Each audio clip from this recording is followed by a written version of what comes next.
அமர்த்தினா car start பண்ணி பார்க்குறோம். Start பண்ணிட்டா இதுதான் ஆக்சிலரேட்டர். இது அமர்த்தினா கார் போகும். இந்த உள்ளுக்கு அமர்த்தினா இது பிரேக். இது ஆக்சிலரேட்டர், இது பிரேக். ஸ்டியரிங் வீலை ஒத்த கையால் இப்படி சுற்றுறது. ஸோ பின்னால் போங்க.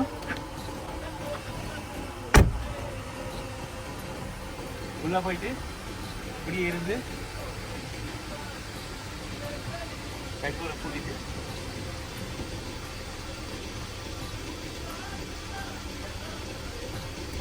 கீரை போட்டு என்னத்துக்கு போகணும், பெல்ட் போடும்.